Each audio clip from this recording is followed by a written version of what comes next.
This episode is brought to you in part by Ambidextr, a digital content marketing company that offers marketing services such as graphic design, content writing, media relations, and many more. You can check them out on their website or Facebook page. Just type in Ambidextr. It's Ambidextr.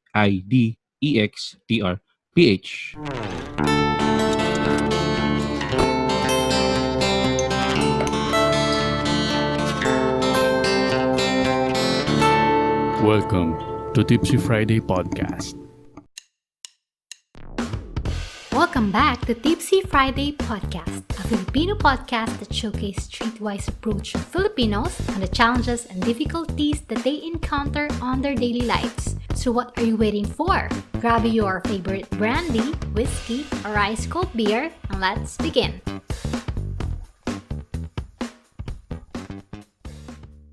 Hi. Today's episode is a very special one because our guest for today, Mr. Ron Untivero, is my former professor in marketing. He is the very first certified professional marketing educator, or CPME, in the Philippines and in Asia, and more importantly, the author of the book, The Secret Formula of Achievers. On the first part of this episode, we've talked about Professor Ron's passion as AdviServant, advising marketing and practical life stuffs to people and organizations to a better direction. Professor Ron also shares his sales and marketing experiences with Nestle Philippines, Mars Incorporated, LG, Insular Life, and how he became the very first CPME in the Philippines and in Asia. On the second part of this episode, we've talked about his passion or inspiration in writing his book entitled The Secret Formula of Achievers. He also shares his transition from part-time professor to a full one as his personal meaning of enjoying your work. Only in Tipsy Friday, Professor Ron shares his 2021 projects and his plan on doing the Secret Formula book series. Nearing the last part of the episode, he shares his advocacy on helping marketing students or aspiring marketing practitioners by putting up Marketing Mavericks Review Center to help them pass the registration of marketing professional exam and be included in JAPI rosters of registered marketing professional. And finally, Professor Ron shares a very practical yet powerful tip for people who wanted to venture in sales and entrepreneurship. So mga tol, this is going to be a long yet very inspirational ride. And without further ado, let us listen to our conversation. Hello, Sir Ron. Kumusta po kayo? And welcome po dito Hi, sa Tipsy Friday Podcast. hi Dennis. I'm fine. Okay naman ako. Kumusta ka na? Opo. Long time no see, long time no hear. Yun nga po, sir. Actually, parang ito pong episode na to is more of like reunion Kasi sa mga listeners po, sa mga listeners natin, Sir Professor Ron Untivero is my former professor in De La Salle University, Dasmariñas. 2000 Don't mention the year. 2006. Hindi ko na tinuloy, sir. Ayun po. So, sir, kayo po, from the bottom of my heart, sir, bago ako mag-start ng mga ibang questions, I'm really happy to see you again. And ganyan pa rin, sir, yung buhok ninyo. Long hair pa rin kayo. Astig pa din tingnan. Actually, umikli na yan. Humaba lang ulit ngayong pandemic. Opo. So, sir, kumusta po? Bago po ako mag-start ng ibang question, kumusta, sir, kayo? Kumusta po kayo bilang si Professor Ron? Well, I'm doing well. From the time that you've known me, I'm still the same person. I'm still the same Ron, the same personality. But I've grown. I believe I've grown wiser. I've learned a lot of things through experience and through deliberate study as well. And likewise here, I'd like to say that I'm also very happy to see you. Opo. From the time that you were my student up to now, I've seen that you have developed a lot already. From yung batang-bata ka pa itsura mo noon at Papayat yung ka pa no, nun. and now medyo matured na, no? And Opo. also, of course, in terms of your career, I know that you've also developed, no? So Yes, sir. this is a very pleasant reunion, this particular podcast that we're doing. Opo. Thank you, sir. Thank you so much for that. Kasi sir, medyo this episode kasi is very special kasi during back then, kayo po yung professor ko, student nyo lang po ako, and I haven't got that time to ask you things, no? Especially itong first question ko. Professor Ron, pwede niyo pong i-share sa amin, sir, ano yung inyong passion? What is your passion po? Well, I consider myself, first of all, there's a term that I use, no? Yes po, I call myself the AdviServant. Okay? AdviServant. AdviServant. It's Opo. composed of two words that I coined into one: advisor and servant. Okay? Opo. Advisor, because I consider myself as an advisor of people and organizations. Ever since I started with my career, I've always been looking for, how to be significant, how to be relevant to people. In other words, how can I make a difference in the lives of people? Not just to earn a living, not just to make money, but to make an impact. Opo. So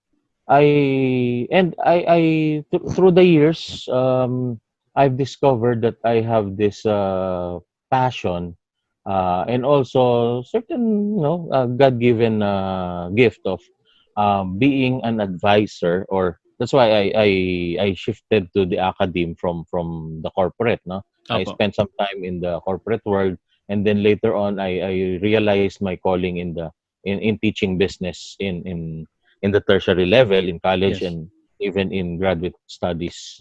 Okay, so I have this passion for, advising people and even organizations, because it's not just individuals that I help, but to a certain degree, some people who seek my help, some organizations who seek my help, I also extend my help to them by, giving them marketing advice, business advice, or even sometimes practical life stuff.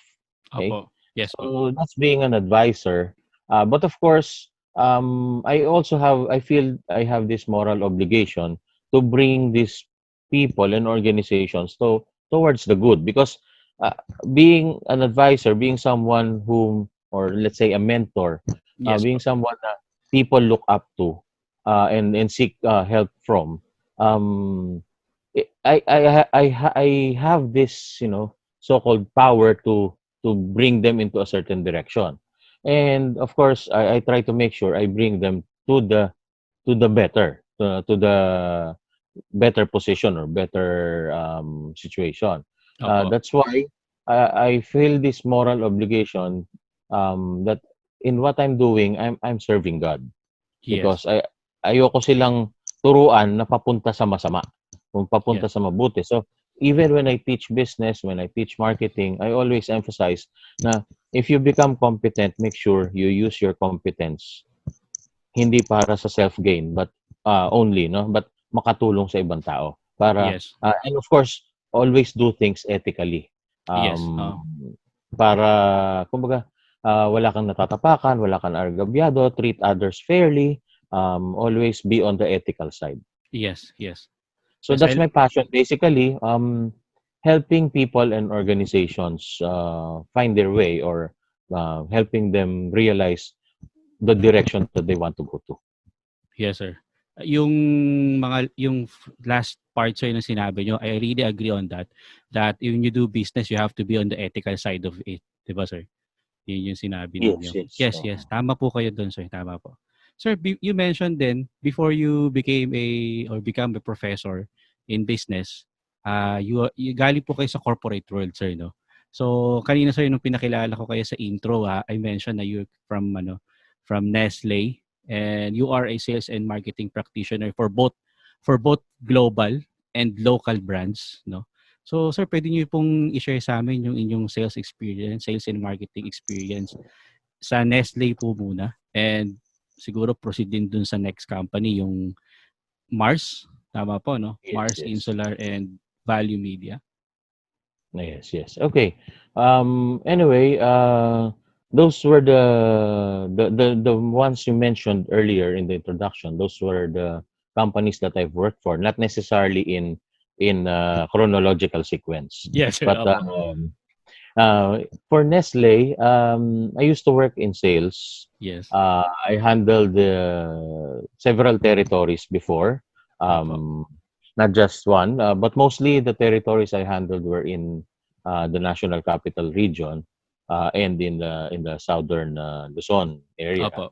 Opo. So I handled accounts. It's more of the type of sales that I was doing is more on account management, maintaining the outlets, no, the dealers that we Yes. have, and not part of it, yeah, was business development, looking for new outlets. But it's not every day that you see a new supermarket being opened, or a new grocery store being opened, a new convenience store. Once in a while, there's some new outlets, but most of the time it's more on managing the relationship with those dealers, with those outlets, Mm-hmm. making sure that they're hitting targets, at Yes. saka also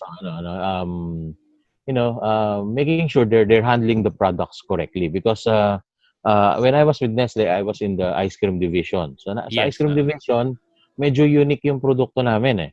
Opo. Unlike there's some level of fragility or perishability sa ice cream, no? The way you handle, di mo pwedeng patagalin na nasa labas ng freezer yan. A few Opo. minutes outside the freezer, the quality would suffer already. And kapagka yan ay pinatigas mo uli, yung natunaw na ice cream, iba na yung texture niyan eh. Opo. It would form ice crystals already. So, hindi na siya yung smooth. And Opo. besides, the air, may air yan sa loob eh, sa process ng making ice cream. So, nag-escape yung air niyan. So, the extra additional challenge there would be, how do you convince this store owners, this store personnel, na to take care of to handle your products properly.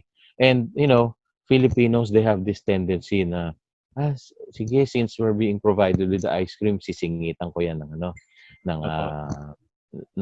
papalamig ako ng yelo, papalamig ako ng karne, Opo. diba? Or ice candy or other stuff. But the problem is, hindi naman sa pinagdadamot mo yung freezer. Okay? But the problem is, since the product is very sensitive, um, how do you, or rather, kapag sinamahan mo yan ng object that has a higher temperature, Opo. based on science, no? Mm. Magkakaroon ng heat transfer. From the Mm. object na may higher temperature, lilipat yung heat papunta dun sa ice cream, which has a lower temperature. So, maghi-heat up yung ice cream, lalambot siya. And alam Mm. naman natin, pag lumambot yung ice cream, quality may suffer Yes. already. Yes. Oo. Okay? So, that's why, talagang ang training sa amin ng Nestle is, find a way na ma-convince na yung store personnel na wag hahayaang magkaroon ng foreign object doon sa loob ng freezer, hindi dahil sa pinagdadamot mo yung freezer, kundi it will affect the product quality. Yes. And Oo. syempre mga Pilipino, you have to convince them in a way that will not offend them, di ba? Yes. Opo. Na para hindi isipin nila na ang damot naman nito para makikilagay lang sa freezer, ayaw pa di ba? Pero they have to realize that the product quality will suffer, and at the end of the day, pag nag-suffer yung product quality, it will it will have an impact on customer satisfaction. Yes. Oo. So, yun. May balik yun for Nestle. Sabihin na ang ice cream ng Nestle, hindi maganda yung texture kasi yung pala natunaw na, tumigas uli, di ba? Mm. Or ang ice cream pag dito sa tindahan na to binili, parang hindi maganda yung quality compared sa ibang tindahan, di ba? Something like that. So meron Yes. din balik sa kanila yon. So Opo. that's probably one way that we convince them na para din babalik sa kanila yung mga customers nila, to help us ensure that the quality of the product that's going out of their store is in the tip top shape or in the best condition. More on account maintenance, account management, Management. and sabihin mo ng 10 to 20% business development. Yes. Oh. Very important. Customer service. How about sir Uh, yung Mars? Ano po yung Mars na I mentioned kanina, yung Mars and Insular Life, now called LG? Wait. The LG one is the formerly known as Gold Star. Okay. Oo. Gold Star, now it became LG. But Opo. before that, you asked Mars first. So for Mars, Mars is a chocolate company. It's a confectionery company. It's a food company. Opo. Pero hindi lang siya human food. Meron din siyang pet food. Okay? Gano'n. So the Gano'n human pala. food part is mostly the Mars chocolates, Yes. M&M's, okay, Okay, yun Snickers, pala. Milky Way, Three Musketeers, my favorite. Opo. Okay? Although syempre hindi dapat sumobra dahil Opo, opo. sugar yan, sugar. Oo. Opo. Pero my favorite is Three Musketeers. No. Anyway, that's the later on we also had Starburst. Yes. During my time, I don't know if they still have it in the market right now. Parang hindi ko masyado nakikita. Starburst is more on the gummy candies, okay, and other confectionery, non-chocolate confectionery. And then yung mga brands, other brands as Dove na hindi yung sabon Dove Opo. na confectionery also. Mm. Um, when I was no longer there, I heard they launched something like a pasta brand or pasta sauce, something like that. So, yun Mm. yung mga produkto niya for the human food. For the pet food, Yes. um, we have the pedigree, okay, and whiskas. Yun Okay, pala. pedigree Mars is company pala yun, sir, 'no? yes, that's Pedigree and Mars. Whiskas. Actually, Mars is a family-owned corporation. It's basically the Mars family. Although, of course, there may be other stockholders, but syempre, it's dominantly owned by the Mars family. Um, Mars is I learned a lot from Mars. Even though I stayed longer in Nestle. Well, I learned a lot also in Nestle. So pareho silang may influence sa akin, no. And I was in sales for both companies. Mm. Now, the difference with my Nestle and between my Nestle and my Mars experience, for if in Nestle I was in the account management of the traditional accounts as we call them, Yes. the regular accounts. In Mars, I handled key accounts. Mm. So key accounts, these are the chain supermarkets. Yes, Okay, opo. because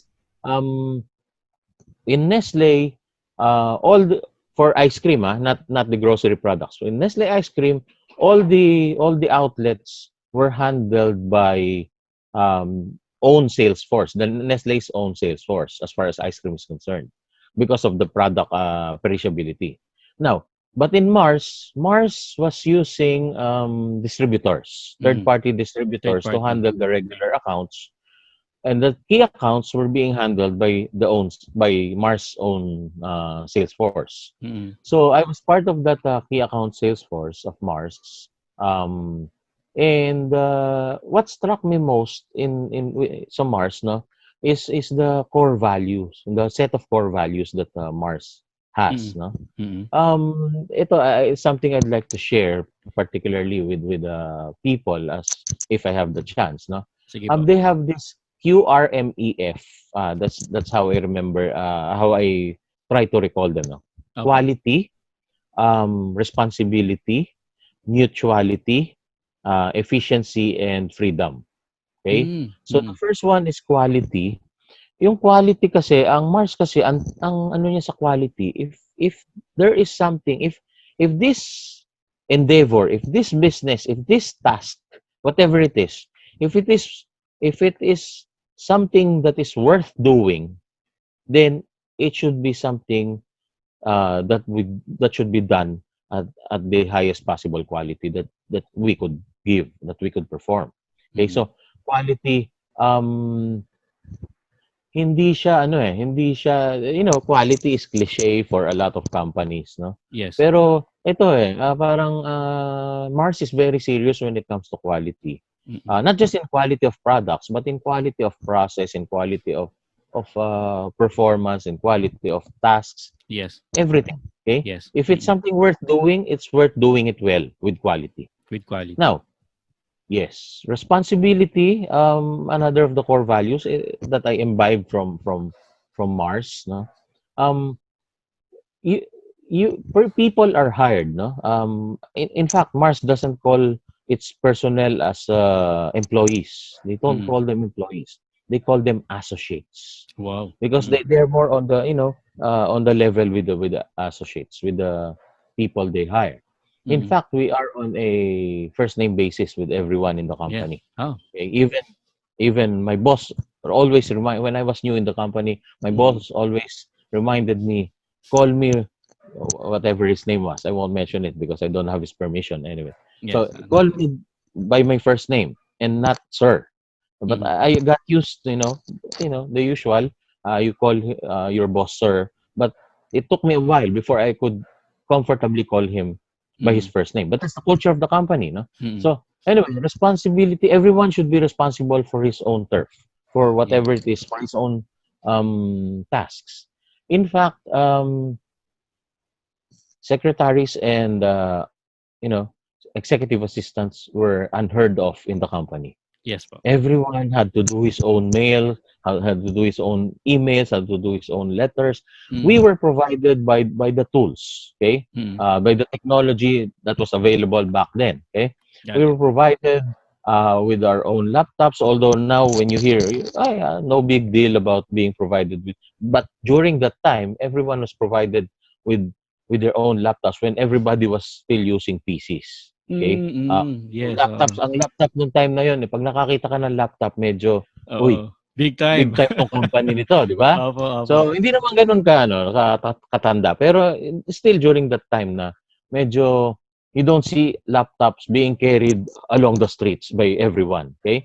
So, yun. But the entire sales force, in fact, not just the sales force, but even the entire, lahat ng nagtatrabaho sa labas ng company premises, out there in Opo. the field, some are working at home or what, they were provided with the tools. Yes. Laptops, cell phones for company. Oh, so may cellphone na nung panahon na yun, ha? Oo nga po. So that they would not think na, oy, sobrang tagal naman ng time na yan. May cellphone na nun. Okay? Oo. So we were provided with laptops, with cell phones, and, they even entrusted us with those cell phones. Sabi nila, sige, kasi di ba, cell phones are charged by the minute, blah, blah, blah, when you make a call. Hindi pa naman smartphone nun. No? Yes. So, they entrusted us na, sige, you can use those cell phones for personal calls. Mhm. Okay lang. Hindi namin isisingilin. Sagot pa rin ng company Oo yan. nga 'no? Okay? Oo.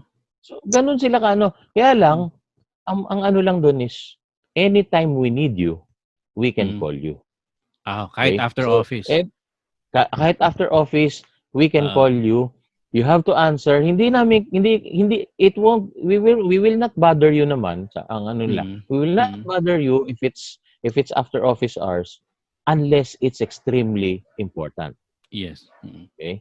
But then, even if it's office hours, if you're out there in the field, bahala kayo. As long as tapos ang trabaho, it's done well. Kung meron kang extra activities, even during office hours, as long as it's not conflicting with the interests of the company, wala naman silang problema doon eh. Okay? Mm. So, ganun sila ano, because they trust that everyone, kumbaga, it's not about enforcing everyone to become responsible. It's embedding it in the culture of the company. The Yes. culture of the company, parang mahihiya ka kapag ka hindi ka responsible. Mm. Okay? Pag nakikita mo, everyone else is responsible, is doing his responsibility, and ikaw, hindi mo ginagawa yung responsibility mo, then mahihiya ka. Yes. Oo nga. To a point na magre-resign ka. Okay? Mm. Kapag paulit-ulit na gano'n. Okay? So, ganun yung scenario doon. No? So, that's why so responsibility, both quality and responsibility were embedded into the culture. Okay? Mm. Now, mutuality.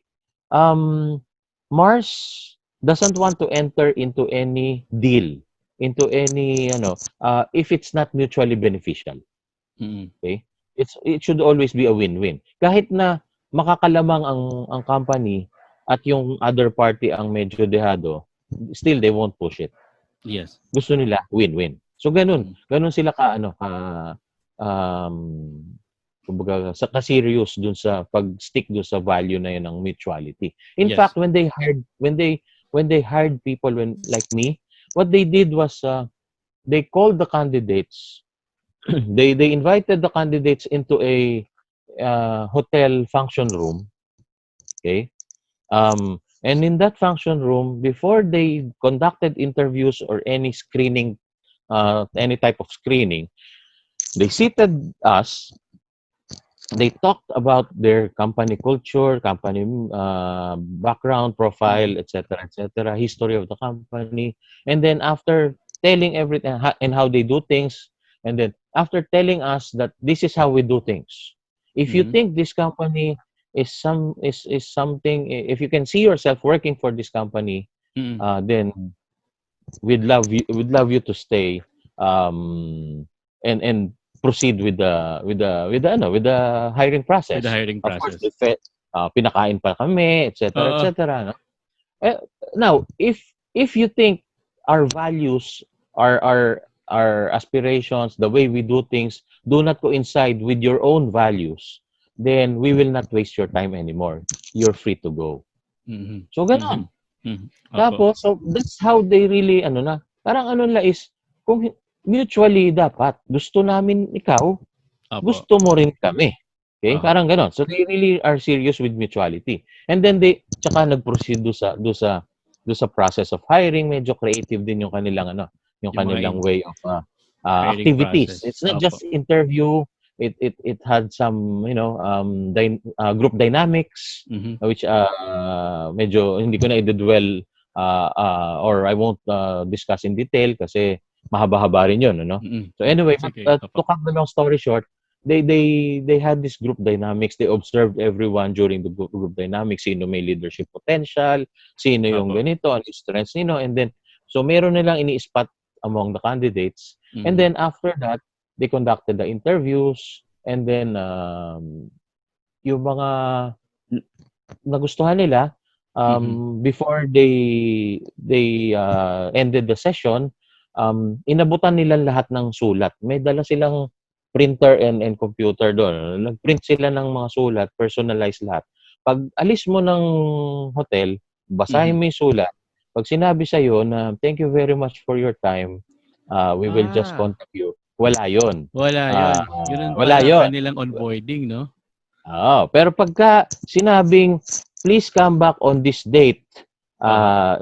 sa office na nila mismo, and then Mhm. isasalang ka na nun sa panel interview, final interview, et cetera. May proseso pa rin, Mhm. Mhm. okay? So, yun yung pinagdaanan ko nun, and I even para ako nag-defend ng thesis nun. I even I was asked to make a marketing plan. Yung balik ko na yon sa head office nila. I Opo. was asked and given 1 hour to make a marketing plan to launch a brand, okay? A chocolate brand. Mm. Binigyan ako ng writing materials, Mhm. presentation materials, no? Um, Tapos presentation tools rather. So I had to make a marketing plan. I had to present to the Mancom. Mancom. Wow! Okay? Mancom is ano na, management na 'yun.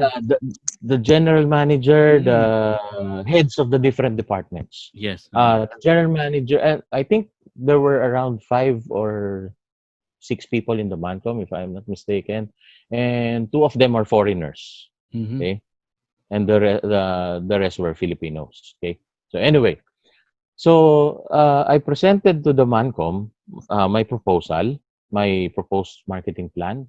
Para ako nagde-defend ng thesis nun. Okay, so they asked me questions. They tried to find loopholes do sa aking marketing plan, and Mhm. then I defended it. I explained to them my stand. I took a stand. I took a bold stand. Mhm. Kasi hindi ako nag-agree masyado do sa uh, I think it's hypothetical, or perhaps it might have been existing brand in other countries nila. Pero Mm. I forgot the exact specifics, pero I didn't agree with the use of that same brand. So I recommended a change of brand name. So Mm. medyo controversial yung sagot ko. So medyo kasi sabi ko, if I'm just going to agree with what they're saying, 'di ba? With what's been being done, pero Oo. bakit ka pa namin i-hire, Mm. 'di ba? Yes, yes, And, yes. and besides, hindi ako convinced dun sa dun sa impact ng brand name eh. So maybe in other countries it had it if it were a real brand, no? Yes, oo. Or perhaps it was hypothetical. So I made the stand. Ibang brand name yung ni-recommend ko. Total, they were a multi-brand company naman. Mm. Mars, sneakers. Hindi naman siya hindi naman siya katulad ng ibang companies na kumbaga single brand, may mga sub-brands na lang. Ito talaga totally iba-iba yung brands ng mga produkto nila. So Mm. they could really come up with a new brand. So Mm. yun. So to cut the long story short, the reason I was able to work there is because siguro nagustuhan nila yung the way I presented it to them. Wow. And it's also selling in a way, selling yourself. Yes, yes, yes. I mean, selling yourself to them, convincing them that you are the right person to hire. Okay? Opo. Mm. So yun. Let's pause for a break to hear something from Mr. Speedy. You need to give something to your relatives or to your friends, such as groceries, gifts, food, and so on. And you're looking for an affordable same-day delivery service? Thankfully, Mr. Speedy's same-day delivery is as affordable as ever with their 5 pesos per kilometer rate. Want to hear something more exciting? They've got an offer for you. Get a 50 pesos off when you place your first delivery with Mr. Speedy when you use the code MrSpeedyFriday.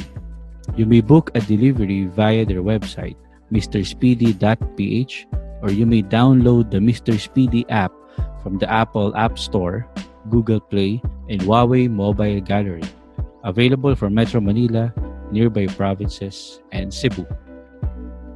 And now back to the episode. So that was for Mars. I handled key accounts and yun. I learned, it was, kumbaga, fewer but more important accounts that I handled. Okay? Mm. Unlike in traditional accounts in Nestle, maramihan yan. So time management, etc. Dito, mas mas konti yung accounts pero bawal magkamali. Kasi isang mali mo, you lose one customer, big deal. Okay? Napakalaking kawalan kaagad yon. It might even mean you lose your job, di ba? Yes. Something Opo. like that. So, yun. So, that was for Mars. Another company that you mentioned na you were asking me was Insular Life. Insular Life, I was in the worksite marketing division. Worksite is handling the corporate products of the company, both the group insurance and the salary SSI. I forgot. Well, it's basically Okay it's lang an po. individual insurance pero through salary deduction. Okay? So, yun yung dalawang yun eh. Yung group insurance, the company pays for it Yes. as a group. Okay? Yung salary, I forgot the meaning of SSI. Anyway, SSI is paid for by the individual through salary deduction. Okay? So, yun yung kinahandle ng worksite marketing. We were providing strategies, marketing support to the agents who were doing worksite selling. Okay? So, yun naman yung, kumbaga medyo, from the front line, medyo pumunta na ako nasa kampo na ako. Kumbaga sa gera, nandito na sa war room instead of being out there in the front lines, no? Yes. So, yun naman yung experience ko sa Insular Life. For LG known as the company known as LG now, used to be Gold Star before. Okay, it's a South Korean brand. It's actually the competitor of Samsung. Yes. Kaya lang, ang Samsung grew to be a very, parang mas sumikat ang Samsung ngayon eh. Okay? Pero at that time, medyo neck to neck sila ni Gold Star, no? Gold Star was actually my first corporate job. Okay? I was a marketing assistant then. So, I was reporting to the VP for Luzon. Okay? For Luzon. Kasi dinati nila yung sales force into Luzon and Bismin. So, yung VP handling Luzon, I was reporting to him. Okay? So, I was basically lahat ng bagay. Coordinating sales, coordinating marketing support, coordinating trade marketing, coordinating ano pa ba? With the advertising department. Although hindi ako yung gumagawa ng ads, may advertising department. Pero I coordinate on behalf of the VP of Luzon. Okay? So yun. Um, Doon naman I learned about I learned how to see the business from a from the Bird's eye view kumbaga po. parang mas higher perspective, no? Yes, Although, yes. hindi ako VP level, pero para ko siyang nakikita at the VP level. Yes. Because, para akong ano, para 'pag wala yung VP, Mm, out somewhere, ako mm, yung tinatanong nila, ako yung dapat alam ko. So, mhm, medyo siyempre hindi naman lahat alam mo, pero there were times that you're allowed to say, "Teka, tatanong ko muna sa boss mm, ko." 'Di mm. ba? Pero not all the time because it would appear that you're incompetent, 'di ba? So I Yes. had to know Minsan, opo. things happening in our department that when our boss is not around, I am the one to entertain whatever requests or whatever inquiries there are, whether coming from external or coming from internal. So basically gano'n. Although yung VP namin meron din siyang secretary to help me out, pero administrative lang 'yon, Opo. as far as admin. Pero yung medyo on the technical and then strategy side, medyo siyempre ako yung my boss is the one, I'm the one that my boss depends on, okay? Mm, mm. Luckily for me, it was my first job nga. It was a very good training ground. And luckily for me, my boss there happened to be an alumnus of the same high school where I studied. Oo. Mm. So, ayun. Kaya medyo meron kaming connection. Pero May hindi kami connection na. nagpangabot. Malaki ang Ah? agwat namin sa edad. No? Hindi kami pangabot. Pero kumbaga, parang siguro he feels probably he sees himself in me. He saw himself in me when he Mm. was younger, or perhaps parang ang tingin niya siguro sa akin parang anak, 'di ba? Opo. Parang tatay ko siya, parang gano'n. So medyo kahit na pinapagalitan niya ako kapagka nagkakamali ako, 'di ba? Siyempre tao Opo. tayo, hindi tayo perfect, 'no? So napapagalitan din ako na ano din ako. So pero kumbaga it's like a father and son relationship. So it's Mm. a very very enriching experience, very educational experience. Yes, So Ron, Values Media is a small company. mm. Basically, I handled also I handled the division there, pero it's more of a small company. So Yes, doon naman nakita ko, na-compare ko siya ang perspective ng small company as compared to the perspective of bigger bigger companies like companies. Nestle. Yes, So kumbaga parang siguro ang ano sa'kin dun, takeaway ko dun is, I got exposed to different sizes of companies, mm, okay? Whether mm, it's small, whether it's big, so merong pros and cons bawat isa niyan, mm. pero kumbaga parang, I got to experience them. Yes, Whether in a small company or in a big company, mm. natutunan ko siya paano kumilos um, within the context of those situations. Yes, And sobrang dami po na experience niyo, sir, no? In terms of marketing and sales na rin, before you became a professor. Yun na po yung kaninang sinabi niyo na AdviServant. Yes. Opo. And moving forward, sir, nakita ko rin, sir, one of the certifications that you had. Ito, sir, professor na kayo. Sa Alin diyan? yung pong, you are, sir, the very first, no? The very first certified Yes. professional marketing educator, o CPME, in the Philippines and in Yes. Asia. Ano to, sir? Kasi, Yes. sir, it was conducted by the Philippine Marketing Association, sir, in cooperation with Asia Marketing Federation. Pwede niyo, sir, kaming i-walk through regarding this Okay, yes. certification? I am the first, no, not was. I am the very first CPME in the Philippines and in Asia. Not Opo. because not because magaling ako, but because I happen to be at the right place at the Mhm. right time. Mhm. Okay? Well, of course, I had to pass the exam. CPME is a certification exam. Mhm. It's an exam. If you're familiar with graduate studies, MBA, okay, for Mhm. example, Opo. those who are familiar with MBA or perhaps even other graduate courses, or graduate degrees, before you write your thesis in most graduate schools, no, Mhm. you have to take a comprehensive exam. Compre kung tawagin nila. Okay? Comprehensive. So, comprehensive exam. Basically, sa comprehensive exam, um, ano yan, the most important subjects of your degree, bibigyan ka ng exam in those subjects. So pumipili ang school. For example, five most important subjects po within your master's degree, no, or doctorate degree. Then you'll be taking an exam. Mhm. Mostly these exams are application essay type. Mhm. Let's say you're given per subject 3 or 5 questions, and then you have a time limit. You have to answer them.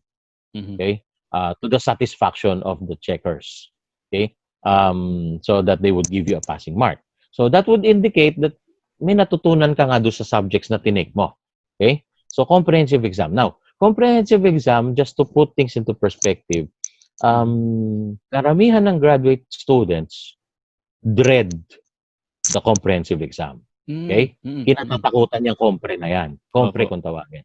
opo. Pinaghahandaan yan, pinagpe-preparahan yan, etc.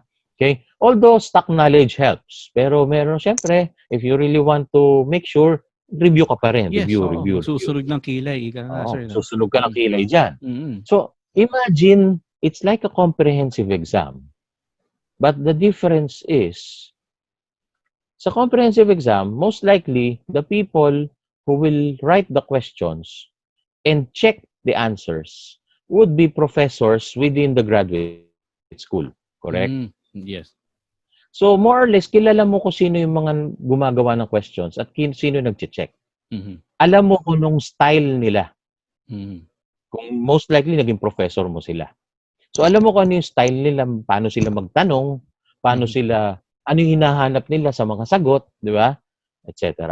mm. But in the CPME, you do not know Okey. exactly kung sino yung mga Got it. gumagawa ng tanong. Opo, At 'yun ang hindi mo rin alam challenge.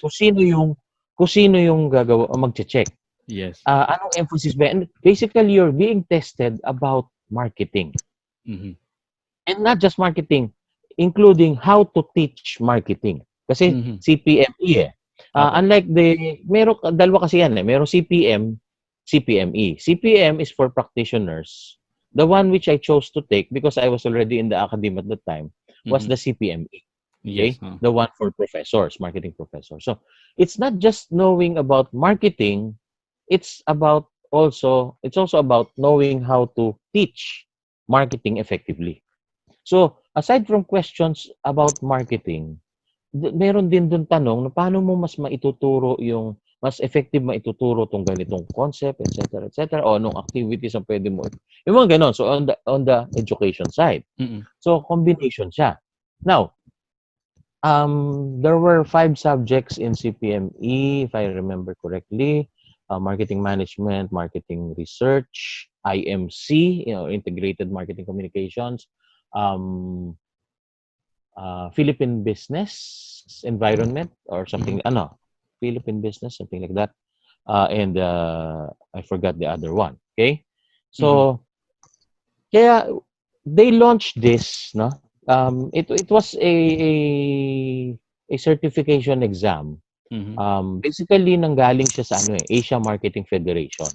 mhm. The the Asia Marketing Federation is an association or of marketing practitioners, okay? Okay, got it po. All over Asia. Mhm, Now, under Asia Marketing Federation, naka-affiliate dyan yung Philippine Marketing Association hmm, or mm. PMA as we know. Okay? Um, in PMA, they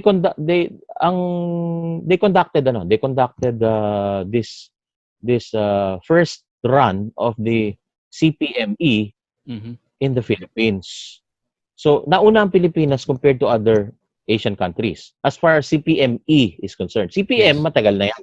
Pero Uh-huh. yung CPME, nauna yung Pilipinas. Mhm, So, at that time that they were announcing about this exam, meron silang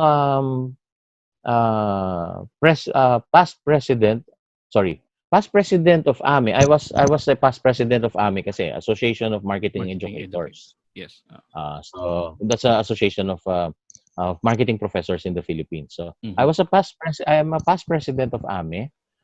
In one of the events way back in 2011, 2011 yata, if I'm not mistaken, somewhere those years, no. Hindi pa ako past president noon. I was still I'm not sure if I was already an officer, or probably committee member or something. Opo. I happened to be in a conference of AME Mhm.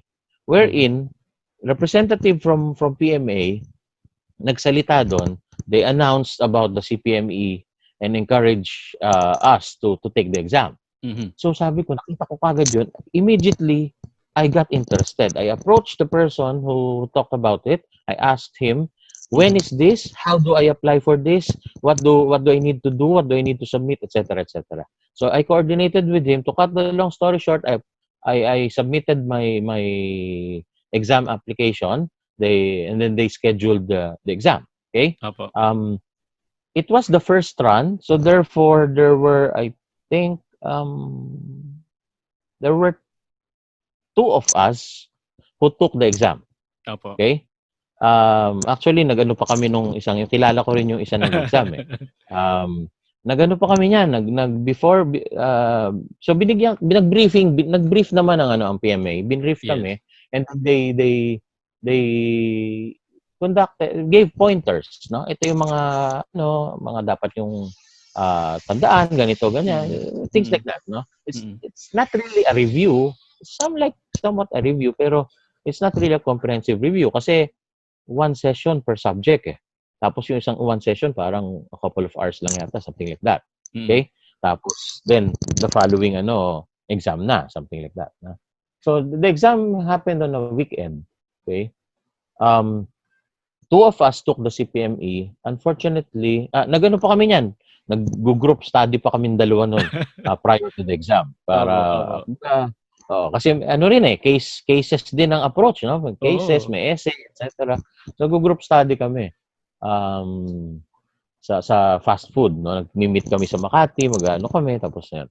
Anyway, um when we took the exam and the results came out, unfortunately, yung my colleague, Opo. uh, although not from the same school that I teach in, no, Mm. my friend did not make it. Mhm. But later on, nag-ano siya, meron Mm. siyang subject na ni-retake. Hindi Mm. naman the entire thing. May pina-retake sa kanya na subject na exam. Okay. Pinasa Iba-ibang rin niya. subject Pero nasa pala. Mm. per subject. There were 5 subjects. Mhm. Mm. Pag meron kang medyo konting tagilid na isang subject, pwedeng i-retake mo yon or something like Aha. that, no? Mm. Yung mga rules Grabe. sila eh. At meron kailan yung hindi ka na talagang you have to retake everything, di ba? Mhm. Pero Mm. kapag parang pa isa-isang subject, something like that, meron, tapos may certain score ka na achieve, pwedeng ma-retake. Eh. So, Mhm. may ganun pa silang scheme noon, no? Anyway, so I was the first batch. I was Mhm. a solo batch kasi nga Mm. hindi nakalusot yung kasama ko. But he also became CPME in the second batch. Mhm. So yun. So that's the story behind not because ako pinakamagaling or whatever, no. I don't want that impression to be Yes. made, no. It just happened na I was at the right place at the right time when they Mhm. announced the about the Mm. exam, and then I immediately grabbed the opportunity, Yes. and then yun, pinaghirapan ko rin naman siya, pero nagkataon dadalawa lang kaming nag-take. Mm. Mm. Tapos medyo hindi sinuwerte yung isa kaagad, so kaya Aha. ako yung the very first. So Mm. yun yung story behind that, no? Yes. So ayun, that's about the CPME. It's basically now it's popular. Marami na nagte-take niyan. Mhm. And alam ko marami-rami na rin kaming mga certified, no? Yung Certified. mga Yes. CPMEs Oo. coming from various professors of various schools. Mm. What I've learned from your experience, sir, yung important nung no, yung timing and identification of the opportunity. Pag may opportunity, timing, i-grab mo na. Huwag mo nang pakawalan pa, di ba, sir? Oo. If you see Yes. it's a good opportunity and it Mm. matches your objectives, matches your goals Yes, and oo. values, go, Oo. grab it, di ba? Yes, sir. Oo. And which goes to the most exciting part of this episode. Sir, regarding your book. Yes, sir. Okay. The Secret Formula of Achievers, no? Kasi ito yung book ninyo, sir. Kayo nagsulat nito. And this is the part wherein we will be talking about this one na. Sir, Ang title pala sir nung book no na para sa mga listeners is The Secret Formula of Achievers. Ito po siya. Ayan. Ayan si Professor Ron Untivero po ang author. Sir, what inspires you sir to write the book? Okay, what inspired me to write the book? Basically, ever since I was, a young professional, an aspiring professional, um, I was always fond of, self-help books. Mhm. Okay. Some of my favorite authors were Stephen Covey, okay, the author of The Seven Habits of Highly Effective People, Mhm. and then he wrote the Eighth Habit later on. The Okay. 8 na pala. Oh. Um, Oo, oo. Medyo luma na rin yung 8, no? Pero dinagdagan niya na yun. Opo. Okay. John Maxwell is also one of my favorites. Mhm. He's a renowned author, globally renowned author on leadership. Mhm. Okay. Mhm. So those are just some of the self-help book authors that I inspired me, no? When I was an aspiring for a good career. Okay. Mhm. Mhm. So reading, of course, I did not read all those books directly. No, some are, nakuha ko through summaries or what. Kasi Mhm. syempre medyo busy ka rin, etc. Yes, oo. But I always try to get the essence of these Mhm. things. No? And then having been inspired by that, no, sabi ko, I also know of some things. Okay, there are some aspects na yung mga ibang mga authors hindi naman masyado nababanggit. Okay? Mhm. So sabi ko, maybe I could find a niche or a Mhm. segment na I could serve and impart things that I know. Okay? Mhm. Things that I have learned or gathered, accumulated through the years, through experience, through reading, through Mhm. listening, through being exposed to a lot of things. So halo-halo na ang pinanggalingan ng mga sinasabi ko. Actually, in the Secret Formula of Achievers, yes, I cited some sources there as I was discussing Mhm. the main points of the book, no? Mhm. But a lot of them were already, combinations of things that I have learned through the years. And then came the time, actually, those ideas were already in my mind. Mhm. Okay? Hindi ko pa lang siya nabubuo into an organized structure. Mhm. Okay? So, basically, during the time that I was graduating from my master's degree, MBA, Mhm. no? Um, I I was the one assigned by the graduate school to render the valedictory speech, Mhm. okay, during the graduation, because there were two of us who were magna cum laude in the graduating class for MBA. But my average fortunately happened to be higher. So ako yung inassign. So sabi ko, ano sasabihin ko sa speech? Okay? Ano sasabihin ko? And of course, everybody there was a professional, di ba? So Mhm. sabi ko, it has to be something, Opo. something na, something different, something And then, finorm ko yung ideas ko into a structure. And then, Mhm. it came out with a secret formula. Actually, Yes. secret is an acronym, di ba? Opo, opo. It stands for something. The S, the Yes. E, the C, the R, the E, and the T. Yes, So, I formulated it there. I built the structure, and then yung speech ko revolved around that secret acronym, okay, mhm. or Mhm. secret formula. And the theme was about being an achiever. Yes, Because sabi ko nga, so it was a speech. It was a speech which sabi ko, I want to write a book about this. Mhm. Kasi nga, sabi ko, I'm a fan of self-help books. So Mhm. I want to come up with my own self-help book that might be able to help other people na hindi pa nako-cover ng ibang authors, which is becoming an achiever. Mhm. Marami ng authors na talk about success. Mhm.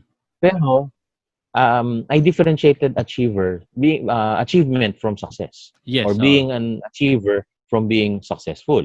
yes, So that's where I focused on. So it was a speech, valedictory speech, and then sabi ko at the end of my speech, I declared para ma-pressure ko yung sarili ko. So Oo. I declared in front of the audience that I will write this into a book. Opo, Okay? dun pala. So para may pressure sa akin na hindi Opo. pwedeng hindi ko ituloy, mapapahiya ako di ba? Opo, opo. So after that, I was not able to write it within the next 2 years. Within the next year. It took Mhm. me around 2 years after. Bago ko pa Hmm. siya, before I even wrote a single word of the Mhm. book itself. Yung Mhm. speech, nakasulat na siya, pero iba yung speech, iba yung book. So Yes. hindi ko nasimulan yung book until after 2 years. Mhm. Or more, or roughly 2 years, something like Mm. that. Pero once I was able to to find the time to sit down and write it, actually, um, my work at the time, NCR tayo, Metro Manila, no? I was living also in NCR, okay? Opo. My hometown, my home province is in Laguna, San Pablo City, Mhm. okay? Para maka-concentrate ako, magkaroon ako ng ano talaga, ah, nagpaalam ako sa wife ko, sabi ko, uwi ako ng probinsya. I spend a few days there. Mhm. Bisitahin ko muna yung parents ko, blah blah blah. Umuwi ako. Mhm. And then I spent around 5 days or something like that there. And then of course, binisita ko yung parents ko, doon ako nagstay sa house ng parents ko. Mhm. Dala-dala ko yung laptop ko. Mhm. Okay? And I was typing the words, no, from my mind into the laptop. And then I think within 5 days, I was able to write the entire book. Yun Okay? Oo In ano, 5 days. 5 days lang pero it took you 2 years before you Yes. start writing. So basically, Ang bilis lang, sir. yung yung Opo. pagbubuntis 2 years. Oo, ang tagal. Oo, Panganganak 5 days. 5 days. Ah, Oo, parang gano'n, no? opo. So, mabilis lang siya kasi, once you have the momentum, dire-diretso eh. Andun na Dire-diretso eh, na. Yes, structured na oo. eh. Andun na Oo. lahat eh. Andun na yung ideas. Yes, yes. Ilalagay mo na lang in paper. Mm. So, of course, hindi pa rin naman kagad natapos yon after 5 days. Kasi may Mm. editing ka pa, may Yes. proofreading ka, meron. Siyempre, you have to tweak here and there. Mm. Okay? So, Mm. probably it took a few more weeks Mm. before I was able to finalize everything. Mhm. So, Mhm. yun. That's the story behind the secret formula of achievers. Mhm. Sir, can you give us yung mga listeners kasi baka they want to to get to know the book in a little snippets. Can you share something about the secret formula of achievers po? Okay, sige. Yeah, the secret formula of achievers. Let me just differentiate first before I go into the secret, no? Which is not Yes. actually a secret because not because it's confidential, no? Hindi naman siya confidential. No, Opo. it can be revealed to the public, no? Hindi naman siya secret na pang CIA or pang ano, pang Opo. espionage, no? So, ano siya? Kidding aside. So, the book, no, the Secret Formula of Achievers, focuses on becoming an achiever. Now, Mhm. what is the difference between achievement and success? Mhm. Um, Kasi success is broad. It's very broad, no? Mhm. When you say success, and a lot of authors are already talking about success, no? When you say success or the way our society views success, okay, and even how the Merriam-Webster dictionary defines success, no? Success is basically can be achieved, no? Mhm. Either through, a windfall, no? Parang sinwerte ka, di ba? Mhm. Naging Yes. successful ka. Or through struggles, through striving. Mhm. So, two ways of achieving success. Either talagang kinayod mo ng gusto, Mhm. you strive for it, or yung pangalawa is sinwerte ka. Mhm. Kasi our society views success partly as financial in the Yes, yes. parameters of financial success. Mm. Um, Although there's an aspect of success yung parang syempre yung achieving your goals, etc., etc., no? Pero largely, to a large extent, no, our society views success in terms of financial. And financial success can be achieved through hard work and slash or through luck. Mhm. Uh, tumama ka sa loto, Oo. sinuwerte ka, di ba? Mm. Or may minana kang kayamanan, whatever, di Mhm. ba? Mm. Mhm. Um, meron kang na come across na idea, ginawa mong negosyo, Mhm. pero ang laking swerte, kumbaga 20% hard work, 80% luck, di ba? So hindi mo matimpla eh. Success is very broad. It could be a combination of striving and luck or good fortune. Mhm. But when we say achievement, doon talagang hindi mo pwedeng ialis yung ano eh, yung effort. Yes. Okay? Oo. There has to be effort. You cannot call it Correct. an achievement if you did not exert effort for it. Kung hindi mo yan pinaghirapan, hindi mo yan strivean, hindi mo yan Mhm. pinagpaguran, you cannot consider it as an achievement. And a Mhm. person who is an achiever has accumulated achievements, Mhm. okay, na pinaghirapan niya, na pinagtrabahuhan niya, Mhm. that he strived for. So that's what really, kumbaga parang struck me na I want to focus on this. Because Mhm. ito yung ano eh, ito yung controllable part eh. Ito yung pwede mong gawin. Yung Mhm. swerte, pwedeng dumating, pwedeng hindi. Mhm. Pero itong effort part, ito yung, kumbaga sa experiment, ito yung ano eh, ito yung independent variable. Ito yung Yes. nakokontrol mo. Opo. Okay? To be able to have the desired results, no? So that's why I focused on achievers or being an achiever. Now, the Mhm. secret is basically kinuha ko siya, in-structure ko siya coming from the different lessons in life that I've Mhm. learned how to be able to reach your goals. Kasi achievement, if you put it in a simple phrase, it's Mhm. basically about ano lang. It's basically about meeting or attaining your goals. Mhm. Okay? You'll be able to say that you achieved something if you have a goal and you were able to fulfill that goal. So Mhm. that's an achievement. So Yes. technically speaking, and to put it in simple terms. Now, um, through the things that I've learned in life, okay, coming from different sources, I put it in a structure that's workable, na Mhm. pwedeng ma-implement, kayang gawin ng mga tao. Okay? Mhm. Although if I just enumerate it now, it still would be we can say it's still easier said than done. Mhm. You really have to probably read the book or perhaps try to find out more about each of those six Yes. components of the Oo. secret formula. Yes, Well, yes. I'll reveal the secret now. No? S stands for strategy. Okay? S stands for strategize. Okay. Strategize is basically coming up with a strategy. Because Yes. as I said, achievement is achieving a goal.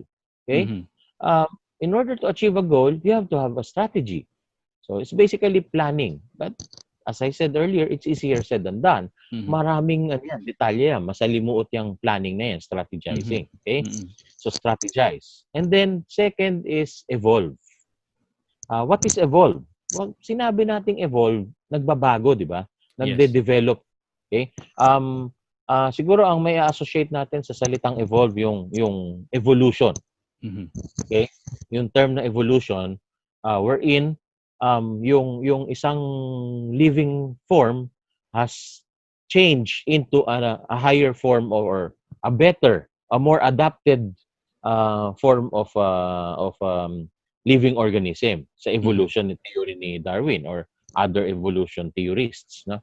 Pero basically, yung concept na nag-e-evolve, nagbabago for the Mhm. better, yun yung Mhm. concept na hinugot ko doon, no? So Opo. that's evolve. Evolve means to develop oneself to Mhm. a better person, to a more competent person, so that you will be more equipped to achieve that goal. So may Mhm. plano ka, you strategize, and then i-equip mo yung sarili mo.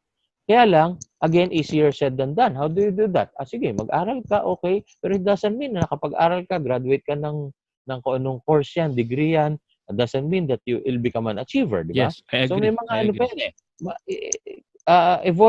Evolving, a person's state of or process of evolving does not stop. You have to Mhm. keep on improving yourself. And there are tips in the book that I have discussed on the process Mhm. para mas mag-grasp ng mga tao kung paano nila consciously Mhm. mai-improve yung sarili nila. Okay? Yes. Oo. So there's a process there. And paano rin nila ma-spot yung mga opportunities to improve themselves. Mhm. Kasi sometimes we're oblivious eh. Hindi natin alam. May opportunity pala dyan na pwede kang may matutunan, pwede kang may ma-improve sa sarili mo na Mhm. nakakalampas lang yung opportunity. Mm. Now, the third secret is circulate. Okay? Because as the cliche saying goes, no man is an island. Okay? Mm. Hindi natin kaya gawin ang mga bagay na to become an achiever by ourselves. Okay? We Mhm. need other people. Okay? We need the help of other people. In the same manner, other people need our help. So, Mhm. ako paniwala ako, I believe in this thing, no, that Mhm. there is always somebody na kakailanganin ko Oo. if I'm to reach my goal. And there is always somebody na mangangailangan din sa tulong ko para ma-reach din niya yung goal niya. So, Mm. it may not be the same person na Mhm. kailangan ko at kailangan din niya ako. It may be ibang tao yung nakatulong sa akin, Mhm. ibang tao naman yung natulungan ko. But Mhm. the point is, you have to be able to connect with these people. Mhm. You have to be able to circulate. Okay? Yes. Because if you just keep yourself within the walls of your house, Mhm. hindi ka lumalabas, hindi ka nagsi-circulate or not not even online or what, no? You will not be able to develop contacts, friends, Mhm. acquaintances, etc. Na these are opportunities na may makatulong sa iyo at may matulungan ka rin. Yes. Okay? Oo. Because I Tama. believe in that, no? It's a give and take thing. May makakatulong sa iyo, may matutulungan ka. So this is a conscious effort to circulate, to build your network of contacts and friends and Mhm. acquaintances. Of course, hindi lahat 'yan ay magiging matalik mong kaibigan. Pero Exactly. at Yes. least, 'di ba? Kasi that would be impossible. You don't have enough time to make everybody your best friend, 'di ba? Mhm. So, Yes. meron diyang mga best friend mo, meron diyang mga close friends, meron diyang acquaintances, meron diyang contacts.